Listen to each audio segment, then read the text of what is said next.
Hi, everyone. This week we are discussing Chapter 5 of the New Jim Crow. Michelle Alexander this week reveals how mass incarceration functions as a racial caste system in modern America. She emphasizes that the system doesn't just mirror Jim Crow, but in some ways is even more insidious.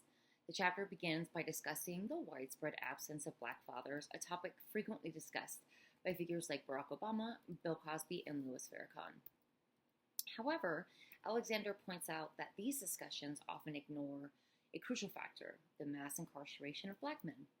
Far from simply abandoning their families, many Black men are forcibly removed from their communities and locked away in prisons, primarily due to the war on drugs.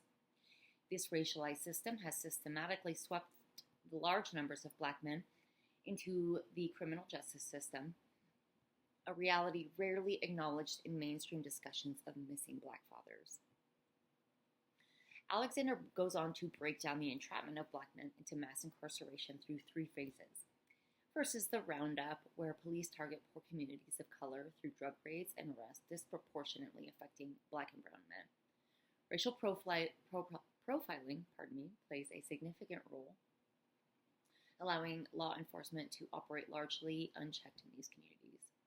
The second phase, formal control, begins after arrest, where defendants are pressured to plead guilty and subjected to harsh sentences, often without meaningful legal representation.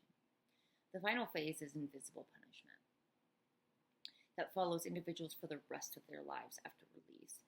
Laws and policies ensure that they are denied access to employment, housing, education, and basic public benefits, leaving them marginalized and often driving them back into the system.